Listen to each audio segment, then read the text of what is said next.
Hello everyone, welcome to my YouTube channel. आज हम इस वीडियो में बीकॉम थर्ड ईयर 6 सेमेस्टर के लिए एक मेजर सब्जेक्ट होता है मैनेजमेंट अकाउंटिंग। जब से ये सेमेस्टर वाइज एग्ज़ाम चालू हुए हैं, एजुकेशन पॉलिसी आई है, तो उसमें ये मैनेजमेंट अकाउंटिंग का नाम चेंज कर दिया गया है, अकाउंटिंग फॉर मैनेजर्स कर दिया गया है। उसके एमसीक्यू का क्वेश्चन देख लेते हैं, क्योंकि आपके एग्ज़ाम भी आने वाले हैं अप्रैल में। फर्स्ट चैप्टर के एमसीक्यू क्वेश्चन है, बुक एमसीक्यू है। फर्स्ट दे रखा है, वित्तीय लेखांकन का सारांश प्रस्तुत करता है। Financial account provide a summary of. Option दे रखे हैं ए संपत्तियाँ, एसेट्स, बी दायित्व लाइबिलिटीज, सी खाते अकाउंट्स। इसका राइट आंसर हो जाएगा सी खाते अकाउंट्स। सेकंड, वित्तीय विवरण है। Financial statements are. ऑप्शन दे रखे हैं ए तथ्यों का अनुमान, एस्टिमेट्स ऑफ फैक्ट्स, बी अनुमानित तथ्य, एंटीसिपेटेड फैक्ट्स, सी अभिलेखित तथ्य रिकॉर्डेड फैक्ट्स। इसका राइट आंसर हो जाएगा सी अभिलेखित तथ्य रिकॉर्डेड फैक्ट्स। थर्ड दे रखा है, वित्तीय लेखांकन निम्नांकित का व्यवहार करता है। Financial accounting deal with. Option दे रखे हैं लागतों का निर्धारण, डिटर्मिनेशन ऑफ कॉस्ट, बी लाभों का निर्धारण, डिटर्मिनेशन ऑफ प्रॉफिट्स, सी कीमतों का निर्धारण, डिटर्मिनेशन ऑफ प्राइस। इसका राइट आंसर हो जाएगा बी लाभों का निर्धारण, डिटर्मिनेशन ऑफ प्रॉफिट्स। फोर्थ, वित्तीय लेखांकन केवल लिपिबद्ध करता है।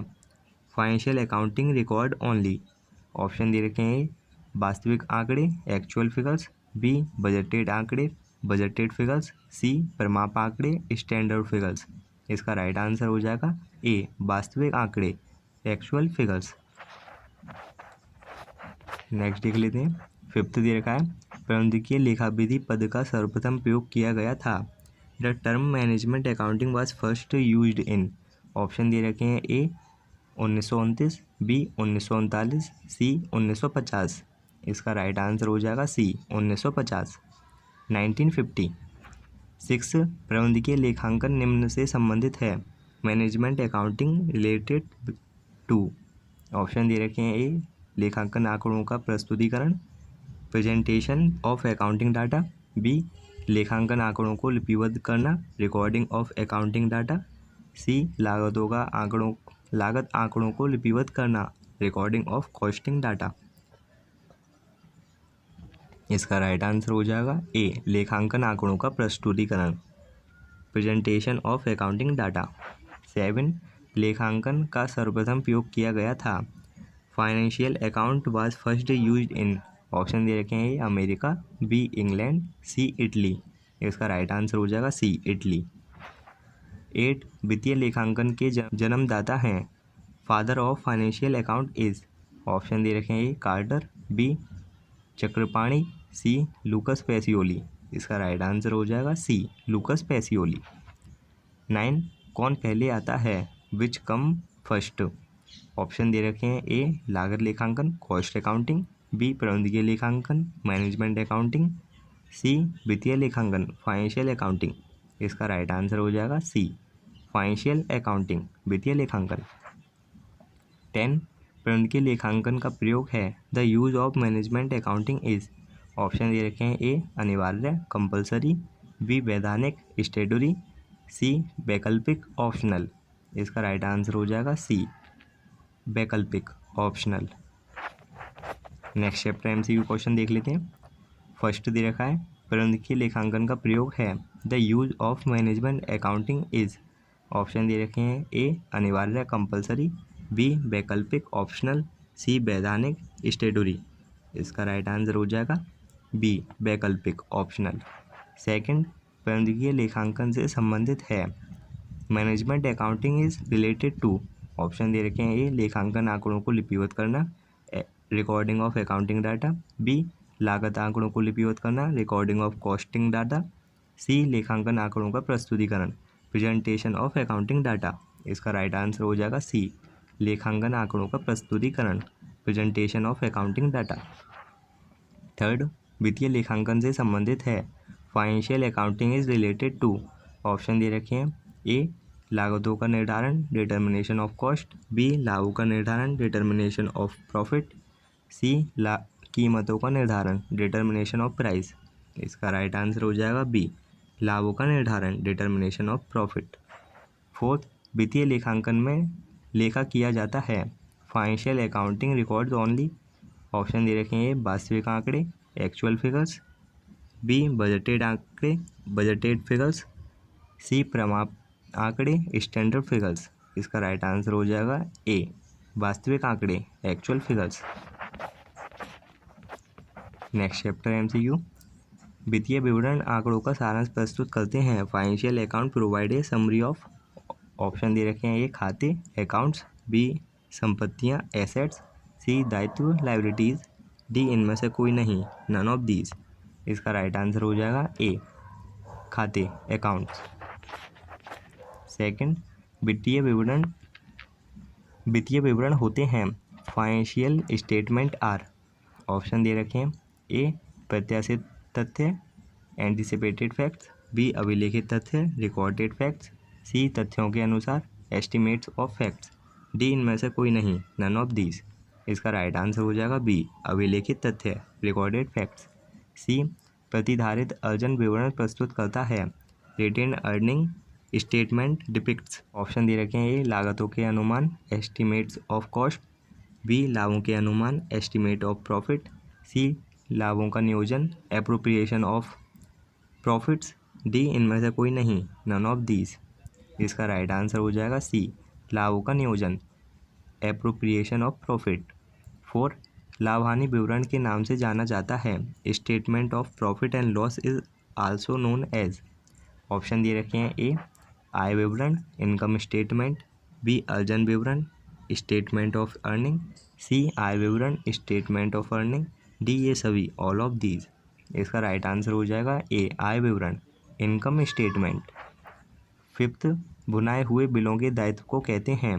Liability for bills discounted is known as. Option दे रखे हैं, ए संभावित दायित्व, कंटीजेंट लायबिलिटीज, बी चालू दायित्व, करंट लायबिलिटीज, सी स्थायी दायित्व, फिक्स्ड लायबिलिटीज, डी इनमें से कोई नहीं, नन ऑफ दीज। इसका राइट आंसर हो जाएगा ए संभावित दायित्व, कंटीजेंट लायबिलिटीज। 6, एक अस्वाधिकार उदाहरण है। Patent right is example of.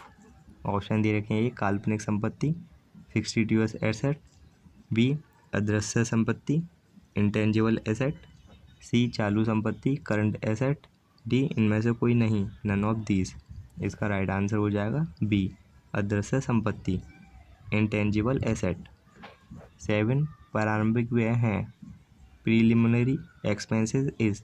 Option दे रखे हैं, ए काल्पनिक संपत्ति, फिक्टिटियस एसेट्स, बी अदृश्य संपत्ति, इंटेंजिबल एसेट्स, सी दोनों में से कोई नहीं, none of the above two, D इनमें से कोई नहीं, नन ऑफ दीज। इसका राइट आंसर हो जाएगा ए काल्पनिक संपत्ति, फिक्टिटियस एसेट्स। 8, वित्तीय विवरण लेखांकन प्रक्रिया के हैं। Financial statement are the of accounting. Option दे रखे हैं, ए प्रथम उत्पाद, फर्स्ट प्रोडक्ट, बी द्वितीय उत्पाद, सेकंड प्रोडक्ट, सी अंतिम उत्पाद, एंड प्रोडक्ट, डी इनमें से कोई नहीं, नन ऑफ दीज। इसका राइट आंसर हो जाएगा सी अंतिम उत्पाद, एंड प्रोडक्ट। 9, वित्तीय विवरण होते हैं। Financial statement are. ऑप्शन दे रखे हैं, ए प्रत्याशित तथ्य, एंटिसिपेटेड फैक्ट, बी अभिलेखित तथ्य, रिकॉर्डेड फैक्ट, सी तथ्यों के अनुमान, एस्टिमेट फैक्ट्स, डी इनमें से कोई नहीं, नन ऑफ दीज। इसका राइट आंसर हो जाएगा बी अभिलेखित तथ्य, रिकॉर्डेड फैक्ट। 10, स्थायी संपत्तियों को दिखाया जाता है। Fixed assets are shown at. Option दे रखे हैं, वसूली मूल्य पर, रिलाइजेबल वैल्यू, बी लागत मूल्य पर, कॉस्ट प्राइस, सी लागत घटाव ह्रास, कॉस्ट लेस डेप्रिसिएशन, डी इनमें से कोई नहीं, नन ऑफ दीज। इसका राइट आंसर हो जाएगा सी लागत घटाव ह्रास, कॉस्ट लेस डेप्रिसिएशन। 11, वित्तीय विवरण प्रदर्शित करता है। Financial statement shows. ऑप्शन दे रखे हैं, ए समुचित सूचना, एग्रीगेट इन्फॉर्मेशन, बी पूरी सूचना, डिटेल इन्फॉर्मेशन, सी दोनों, बोथ, डी इनमें से कोई नहीं, नन ऑफ दीज। इसका राइट आंसर हो जाएगा ए समुचित सूचना, एग्रीगेट इन्फॉर्मेशन। 12, वित्तीय विवरण में समाहित होती है।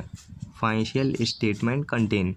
ऑप्शन दे रखे हैं, ए मौद्रिक सूचना, मॉनेटरी इन्फॉर्मेशन, बी गुणात्मक सूचना क्वालिटेटिव इन्फॉर्मेशन, सी अमौद्रिक सूचना नॉन मॉनेटरी इन्फॉर्मेशन, डी इनमें से कोई नहीं नन ऑफ दीज। इसका राइट आंसर हो जाएगा ए मौद्रिक सूचना मॉनेटरी इन्फॉर्मेशन। 13 कर्मचारी क्षतिपूर्ति कोष है workman's compensation fund is a. Option दे रखे हैं ए आधिक्य सरप्लस, बी प्रावधान प्रोविजन, सी चालू दायित्व करंट लाइबिलिटीज, डी इनमें से कोई नहीं नन ऑफ दीज। इसका राइट आंसर हो जाएगा बी प्रावधान प्रोविजन। 14 कंपनी का आर्थिक चिट्ठा क्रम में बनाया जाता है। The balance sheet of a company is prepared in order of. Option दे रखे हैं तरलता लिक्विडिटी, बी स्थायित्व परमानेंस, सी अंशतः दोनों पार्टली बोथ, डी इनमें से कोई नहीं नन ऑफ दीज। इसका राइट आंसर हो जाएगा बी स्थायित्व परमानेंस। 15 ऋण पत्रों को शीर्षक के अंतर्गत दिखाया जाता है। Debenture are exhibited under the heading. Option दे रखे हैं ए अंश पूंजी शेयर कैपिटल, बी संचय रिजर्व, सी सुरक्षित ऋण सिक्योर्ड लोन, डी इनमें से कोई नहीं नन ऑफ दीज। इसका राइट आंसर हो जाएगा सी सुरक्षित ऋण सिक्योर्ड लोन्स। 16 कंपनी अधिनियम 2013 की अनुसूची 3 भाग 1 के अनुसार आर्थिक चिट्ठे का प्रारूप है। The form of balance sheet as per companies act 2013 schedule 3 part 1। Option दे रखे हैं ए समतल हॉरिजॉन्टल, बी लंबवत वर्टिकल, सी समतल या लंबवत हॉरिजॉन्टल और वर्टिकल, डी इनमें से कोई नहीं नन ऑफ दीज। इसका राइट आंसर हो जाएगा ए समतल हॉरिजॉन्टल। 17 चालू संपत्तियों में शामिल नहीं है। The term current asset do not include. Option दे रखे हैं ए स्टॉक, बी देनदार डेप्टर्स, सी कार, डी प्राप्य बिल्स रिसीवेबल। इसका राइट आंसर हो जाएगा C car. Next chapter MCQ वित्तीय विवरणों के निर्वचन में शामिल होता है। Interpretation of financial statement includes. Option दे रखे हैं आलोचना एवं विश्लेषण, क्रिटिसिज्म एंड एनालिसिस, बी तुलना एवं प्रवृत्ति अध्ययन, comparison and trade study, C निष्कर्ष निकालना ड्राइंग कंक्लूजन, डी उपयोग सभी ऑल ऑफ द अबव। इसका राइट आंसर हो जाएगा डी उपयोग सभी all of the above. Second क्षैतिज विश्लेषण के रूप में जाना जाता है। Horizontal analysis is known as. Option दे रखे हैं ए गत्यात्मक विश्लेषण डायनामिक एनालिसिस, बी संरचनात्मक विश्लेषण स्ट्रक्चरल एनालिसिस, सी स्थैतिक विश्लेषण स्टैटिक एनालिसिस, डी इनमें से कोई नहीं नन ऑफ दीज। इसका राइट आंसर हो जाएगा ए गत्यात्मक विश्लेषण डायनामिक एनालिसिस। थर्ड दायित्व पक्ष के संगठक प्रतिशत की गणना के द्वारा की जाती है। Component percentage of liability side is calculated by. Option दे रखे हैं ए व्यक्तिगत मद ब्रैकेट ओपन दायित्व पक्ष ब्रैकेट क्लोज अपॉन कुल दायित्व इंटू 100। आप इसको साइड में इंग्लिश में भी दे सकते हैं। Individual item for liability side upon total liabilities into 100। B दे रखा है कुल दायित्व अपॉन व्यक्तिगत मद ब्रैकेट ओपन दायित्व पक्ष ब्रैकेट क्लोज इंटू 100। इंग्लिश में लिखा हुआ है total liabilities upon individual item of liability side into 100। सी इनमें से कोई नहीं नन ऑफ दीज। इसका राइट आंसर हो जाएगा ए व्यक्तिगत मद ब्रैकेट ओपन दायित्व पक्ष ब्रैकेट क्लोज अपॉन कुल दायित्व into 100 individual item of liability side upon total liability into 100। सुरक्षा सीमा फोर्थ सुरक्षा सीमा के बराबर होती है। Margin of safety is equal to. Option दे रखे हैं ए बिक्री माइनस संवच्छेद बिंदु पर बिक्री sale minus sale at BEP, B संवच्छेद बिंदु पर बिक्री माइनस बिक्री sale at BEP minus sale, C बिक्री प्लस संवच्छेद बिंदु पर बिक्री sale plus sale of BEP. इसका राइट आंसर हो जाएगा ए बिक्री माइनस संवच्छेद बिंदु पर बिक्री sale minus sale at BEP. Fifth अंशदान के बराबर होता है। Contribution is equal to. Option दे रखे हैं परिवर्तनशील लागत माइनस बिक्री variable cost minus sale, B बिक्री माइनस परिवर्तनशील लागत, sale minus variable cost, C बिक्री प्लस परिवर्तनशील लागत, सेल प्लस वेरिएबल कॉस्ट। इसका राइट आंसर हो जाएगा बी बिक्री माइनस परिवर्तनशील लागत, सेल माइनस वेरिएबल कॉस्ट। 6 लाभ मात्रा अनुपात PV ratio is equal to, उसका फॉर्मूला पूछा गया है। ऑप्शन दे रखे हैं बिक्री अपॉन अंशदान into 100, sale upon contribution into 100, B अंशदान अपॉन बिक्री into 100, contribution upon sale into 100, C अंशदान अपॉन बिक्री कंट्रीब्यूशन अपॉन सेल। इसका राइट आंसर हो जाएगा सी अंशदान अपॉन बिक्री कंट्रीब्यूशन अपॉन सेल। 7 संबंधित बिंदु की गणना के द्वारा की जाती है। BEP is calculated by, option दे रखे हैं ए, इसमें बीईपी का यानी कि संबंधित बिंदु का फॉर्मूला पूछ रखा है। ऑप्शन दे रखे हैं ए स्थिर लागत अपॉन लाभ मात्रा अनुपात fix cost upon PV ratio, B लाभ मात्रा अनुपात अपॉन स्थिर लागत PV ratio upon fix cost, C लाभ मात्रा अनुपात अपॉन स्थिर लागत into 100 PV ratio upon fix cost into 100। इसका राइट आंसर हो जाएगा ए स्थिर लागत अपॉन लाभ मात्रा अनुपात fix cost upon PV ratio. Next देख लेते हैं। 8 दे रखा है वित्तीय विवरण की तुलना व्यवसाय की प्रवृत्ति को इंगित करता है। Comparison of financial statements indicate the trend of the business. Option दे रखे हैं लाभदायकता, प्रॉफिटेबिलिटी, बी निष्पादन क्षमता परफॉर्मेंस, सी वित्तीय स्थिति फाइनेंशियल पोजीशन, डी ये सभी ऑल ऑफ दीज। इसका राइट आंसर हो जाएगा डी ये सभी ऑल ऑफ दीज। 9 चालू वर्ष के वित्तीय विवरण की तुलना गत वर्ष के उसी फर्म के विवरण के निष्पादन क्षमता करना है। Comparison of financial statement of the current year with the performance of previous year of the same firm is. Option दे रखे हैं ये 36 विश्लेषण, हॉरिजॉन्टल एनालिसिस, बी प्रवृत्ति विश्लेषण, ट्रेंड एनालिसिस, सी दे रखा है उपयुक्त दोनों बोथ ऑफ अबव। इसका राइट आंसर हो जाएगा सी उपयुक्त दोनों बोथ ऑफ द अबव। 10 वृद्धि से शुद्ध लाभ में वृद्धि होगी। Net profit will be increase with increase in. Option दे रखे हैं संचालन व्यय ऑपरेटिंग एक्सपेंसेस, बी असंचालन व्यय नॉन ऑपरेटिंग एक्सपेंसेस, सी संचालन से आय ऑपरेटिंग इनकम। इसका राइट आंसर हो जाएगा सी संचालन से आय ऑपरेटिंग इनकम। 11 अल्पकालीन वित्तीय स्थिति के सुधार होगा। Short term financial position will improve with. Option दे रखे हैं चालू संपत्ति में वृद्धि से increase in current assets, B चालू दायित्व में वृद्धि से increase in current liabilities, C चालू संपत्ति में कमी से डिक्रीज इन करंट एसेट्स। इसका राइट आंसर हो जाएगा ए चालू संपत्ति में वृद्धि से इंक्रीज इन करंट एसेट। 12 बिक्री की प्रवृत्ति में कमी होगी यदि sale trend will decrease if.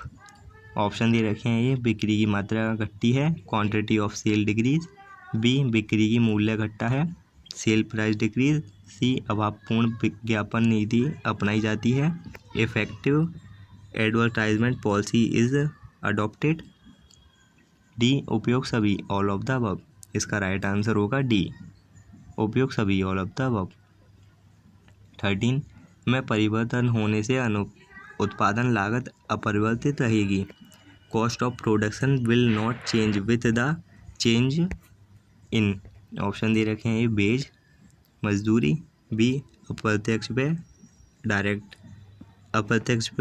Direct expenses, यहाँ पे इंग्लिश में मिस्टेक हो गई है, अप्रत्यक्ष व्यय का होगा इनडायरेक्ट एक्सपेंसेस, या हिंदी इसमें से एक में गलती हो गई है पर आप इसको इंग्लिश वाला राइट मानेंगे क्योंकि डायरेक्ट एक्सपेंसेस अगर चेंज होंगे तो वो उत्पादन यानी कि जो प्रोडक्शन होता है उसमें भी चेंज लाएंगे, इसलिए यहाँ पे अप्रत्यक्ष डायरेक्ट एक्सपेंसेस यानी प्रत्यक्ष व्यय होगा अप्रत्यक्ष व्यय की जगह।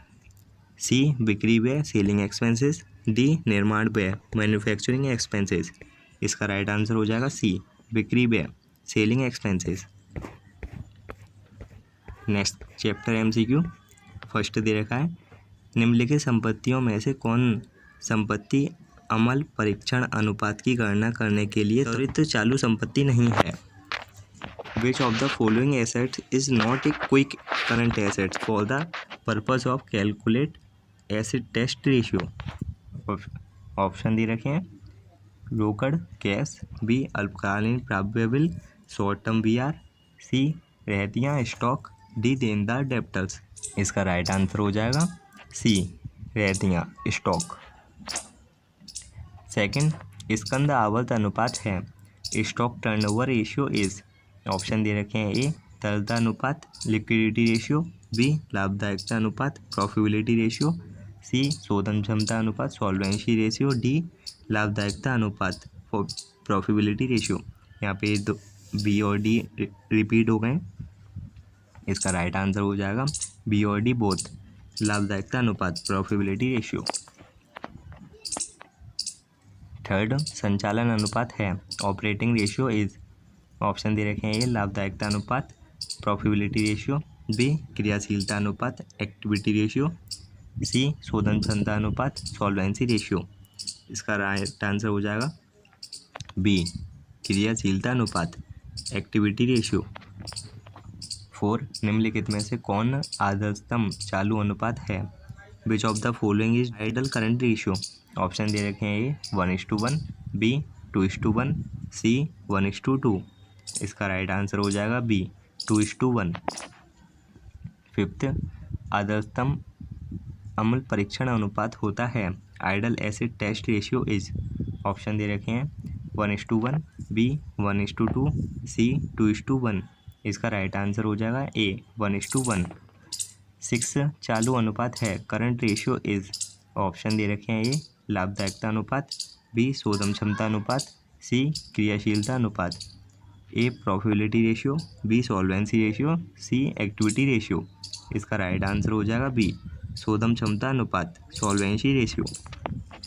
7, चालू अनुपात 2:5 है तथा चालू दायित्व की राशि 25,000 रुपये है, तो चालू संपत्ति की राशि क्या है। When the current ratio is 2:5 and the amount of current liability is 25,000, what is the amount of current assets। सबसे पहले आपको इसका फॉर्मूला पता होना चाहिए। करंट रेशियो यानी कि जो चालू अनुपात होता है उसका फॉर्मूला वो होता है current assets upon current liabilities. और जो रेशियो होते हैं इनको आपको लिखना की फॉर्म भी पता होनी चाहिए। इनको कैसे लिखा जाता है, जब रेशियो दे रखा है किसी चीज़ के बीच में उसका मतलब होता है जैसे ये दे रखा है 2:5 यानी कि 2/5, ऊपर 2 और नीचे 5 आएगा। जब आप फॉर्मूले को लिखेंगे तो वो होता है current assets upon current liability, और जब आप रेशियो लिखेंगे तो ये हो जाएगा 2/5। इसमें हमें दे रखा है दायित्व, चालू दायित्व दे रखा है हमें 25,000 रुपये। इसको हम फॉर्मूले में लिख देंगे, जहाँ पर हमें करंट लायबिलिटीज़ दिख रहा है फॉर्मूले में, हम वहाँ पे हमें उसको पुट कर देंगे 25,000 रुपये को। जब आप पुट करोगे तो आ जाएगा current assets upon current liabilities. Current liabilities की जगह डाल देंगे 25,000 रुपये, यानी कि करंट एसेट्स अपॉन 25,000 रुपये इज इक्वल टू आ जाएगा 2/5। जब आप इसको सॉल्व करेंगे तो इसका राइट आंसर निकल के आ जाएगा 10,000 रुपये। करंट एसेट्स यानी कि चालू संपत्ति की जो वैल्यू निकल के आएगी वो 10,000 आ जाएगी, इसलिए इसका राइट आंसर हो जाएगा ए। 8, यदि रोकड़ 10,000 है, रहतियाँ 25,000 हैं, देनदार 5,000 हैं, लेनदार 22,000 हैं एवं बैंक अधिविकल्प 8,000 है, तो चालू अनुपात होगा if cash is 10,000, stock is 25,000, debtors is 5,000, creditor is 22,000 and bank overdraft is ₹8,000, then current ratio will be. Option दे रखे हैं 3:4, बी 4:3, सी 2:1। आपको करंट रेशियो यानी कि चालू अनुपात का फॉर्मूला पता ही है, current assets upon current liability. आप इसमें करंट एसेट देख लेंगे कौन कौन सी दे रखी हैं। कैश दे रखा है करंट एसेट्स, स्टॉक दे रखा है ये भी करंट एसेट्स होती है, देनदार रखे हैं ये भी करंट एसेट्स होती है, लेनदार ये करंट लायबिलिटी है, और बैंक ओवरड्राफ्ट ये भी करंट लायबिलिटी है। आप सब करंट एसेट्स को ऐड कर लेंगे, 10,000 प्लस 25,000 35,000 प्लस 5,000 ये हो जाएंगे 40,000, और आप करंट लायबिलिटी को ऐड कर लेंगे 22,000, और इसमें दे रखा है बैंक ओवरड्राफ्ट 8,000। जब आप इन दोनों को ऐड करेंगे 30,000 आ जाएगा। आप इसको अब फॉर्मूले में वैल्यू को पुट कर देंगे। करंट रेशियो का फॉर्मूला होता है current assets upon current liability, current asset निकल गया इंटी 40,000 अपॉन करंट लाइबिलिटी 30,000, 40,000 अपॉन 30,000 आप सॉल्व करेंगे तो आ जाएगा 4:3, इसलिए इसका राइट आंसर हो जाएगा बी 4:3। 9 तरल संपत्ति में शामिल होता है, लिक्विड एसेट्स इंक्लूड, ऑप्शन दे रखे हैं ए केवल रोकड़ ओनली कैश, बी केवल रोकड़ एवं देनदार only cash and debtors, C रोकड़ देनदार एवं विपणन योग्य प्रतिभूतियाँ cash debtors and marketable securities. इसका राइट आंसर हो जाएगा सी रोकड़ देनदार एवं विपणन योग्य प्रतिभूतियाँ cash debtors and marketable securities. 10 निम्नलिखित में से कौन तरल संपत्ति है, which of the following is liquid assets, option दे रखे हैं ये देनदार डेप्टर्स, बी रहतियाँ स्टॉक, सी ख्याति गुडविल। इसका राइट आंसर हो जाएगा ए डेप्टर्स देनदार। नेक्स्ट देख लेते हैं 11 चालू अनुपात है, आर्थिक चिट्ठा अनुपात बैलेंस शीट रेशियो, बी लाभ हानि खाता अनुपात profit and loss account ratio, C मिश्रित अनुपात कंबाइंड रेशियो।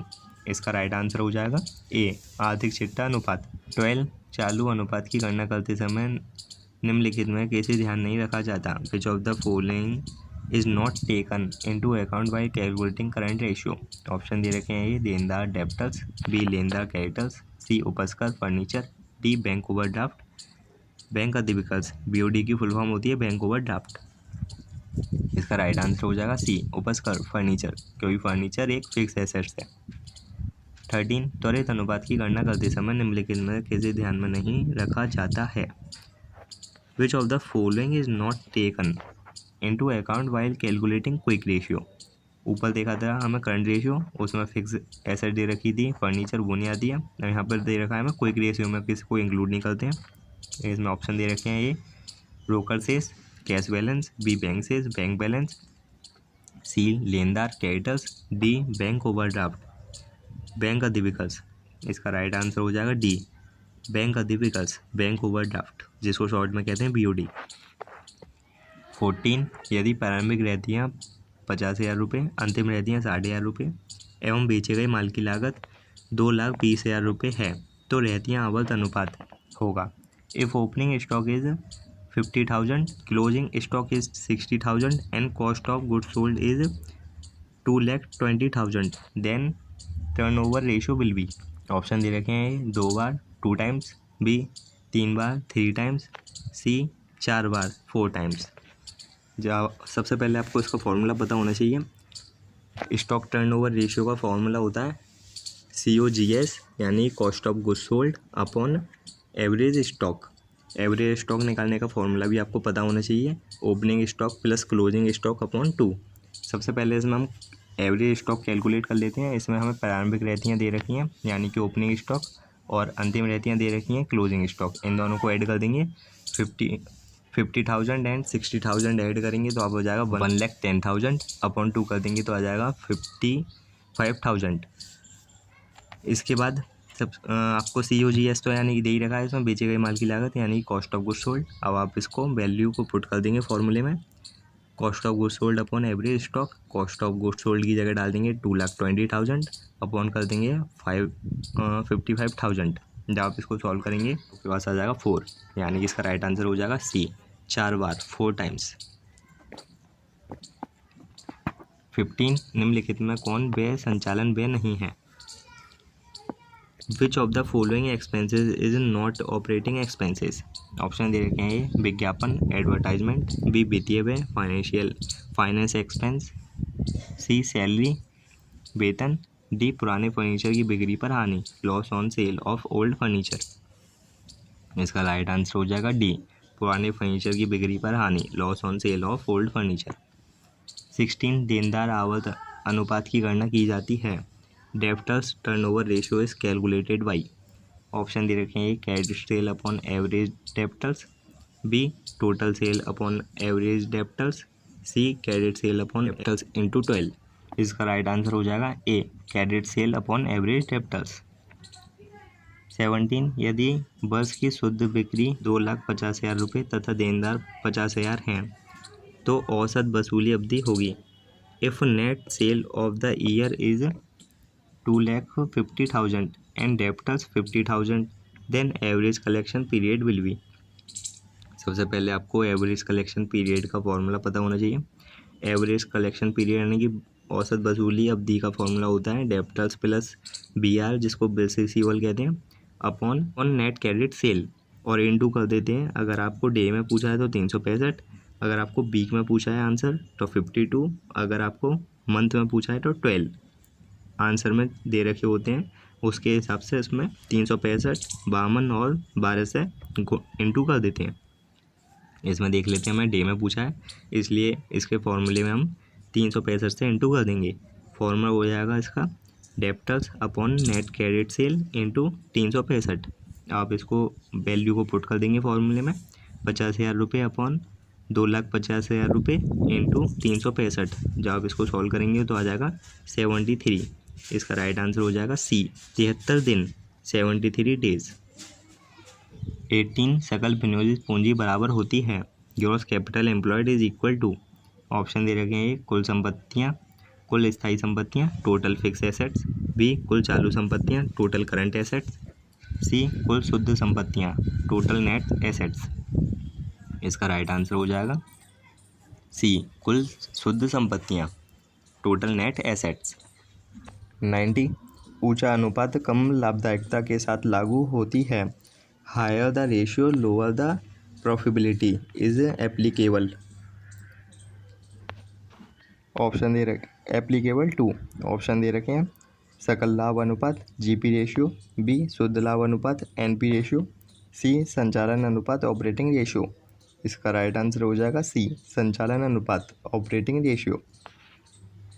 20 निम्नलिखित में से कौन सी मद संचालन व्यय नहीं है। Which of the following item is not operating expenses. Option दे रखे हैं, वेतन सैलरी, B डाक पोस्टेज, C ब्याज इंटरेस्ट। इसका राइट आंसर हो जाएगा B डाक पोस्टेज। 21 किस व्यवसाय के नेट वर्थ का आशय है। Net worth of business means. Option दे रखे हैं, समता अंश पूंजी, इक्विटी शेयर कैपिटल, B कुल संपत्तियाँ, टोटल एसेट्स, C कुल वास्तविक संपत्तियाँ माइनस कुल दायित्व, total real assets minus total liabilities. इसका राइट आंसर हो जाएगा C कुल वास्तविक संपत्तियाँ माइनस कुल दायित्व, total real assets minus total liabilities. 22 प्रति अंश अर्जन की गणना करने के लिए शुद्ध लाभ को से भाग दिया जाता है।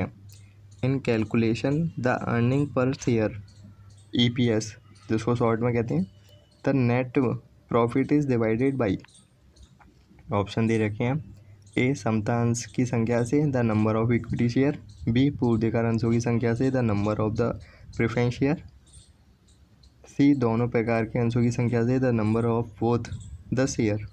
इसका राइट आंसर हो जाएगा A समता अंशों की संख्या से the number of equity share. 23 विनियोग पर प्रत्यय के बीच का अनुपात है। ROI is ratio between. ROI का मतलब होता है रिटर्न ऑन इन्वेस्टमेंट। ऑप्शन दे रखे हैं, शुद्ध लाभ एवं विनियोजित पूंजी NP and capital employed, B दे रखा है बिक्री एवं लाभ सेल एंड प्रॉफिट, C बिक्री एवं विनियोजित पूंजी सेल एंड कैपिटल एम्प्लॉयड। इसका राइट आंसर हो जाएगा A शुद्ध लाभ एवं विनियोजित पूंजी NP का मतलब net profit and capital employed. 24 विनियोग पर प्रत्यय की गणना की जाती है। ROI is calculated on. Option दे रखे हैं, अंशधारियों के विनियोग पर, on share holder investment, B कार्यशील पूंजी पर, ऑन वर्किंग कैपिटल, C स्थायी संपत्ति पर, ऑन फिक्स एसेट्स। इसका राइट आंसर हो जाएगा A अंशधारियों के विनियोग पर, ऑन शेयर होल्डर इन्वेस्टमेंट। 25 तरलता का सर्वाधिक कठिन परीक्षण है। The most rigorous test of liquidity is. Option दे रखे हैं, A चालू अनुपात करंट रेशियो, B अमल परीक्षण अनुपात एसेट टेस्ट रेशियो, C स्कंदावल्त अनुपात स्टॉक टर्नओवर रेशियो, B निरपेक्ष अनुपात एब्सोल्यूट रेशियो। इसका राइट आंसर हो जाएगा B निरपेक्ष अनुपात एब्सोल्यूट रेशियो। 26 चालू अनुपात में वृद्धि हो सकती है। करंट रेशियो में भी इंक्रीज बाई। ऑप्शन दे रखे हैं, चालू संपत्तियों के अधिलेखन से, overstating current assets, B चालू दायित्वों के अधिलेखन से, overstating current liabilities. C चालू संपत्तियों के अपलेखन से, अंडर स्टेटिंग करंट एसेट्स। इसका राइट आंसर हो जाएगा ए चालू संपत्तियों के अधिलेखन से, ओवर स्टेटिंग करंट एसेट्स। 27 विनियोग पर प्रत्याय की गणना की जाती है, ROI इज कंप्यूटेड। ऑप्शन दे रखे हैं शुद्ध लाभ भागित बिक्री, net profit divide sale. B शुद्ध लाभ गुणा पूंजी आवत अनुपात, कैपिटल टर्नओवर रेशियो। सी बिक्री की लागत भागित विनियोजित पूंजी, cost of sale divide by capital employed. इसका राइट आंसर हो जाएगा सी बिक्री की लागत भागित विनियोजित पूंजी, cost of sale divide by capital employed. 28 सामान्यतः किस अनुपात की गणना समय गुणा में की जाती है, commonly which ratio is calculated in time. Option दे रखे हैं ए लाभदायकता अनुपात, प्रॉफिटेबिलिटी रेशियो। बी क्रियाशीलता अनुपात, एक्टिविटी रेशियो। सी वित्तीय स्थिति अनुपात, फाइनेंशियल पोजीशन रेशियो। इसका राइट आंसर हो जाएगा बी कार्यशीलता अनुपात, एक्टिविटी रेशियो। 29 सामान्यतः किस अनुपात की गणना प्रतिशत में की जाती है, commonly which ratio is calculated in percentage. Option दे रखे हैं ये लाभदायकता अनुपात, प्रॉफिटेबिलिटी रेशियो।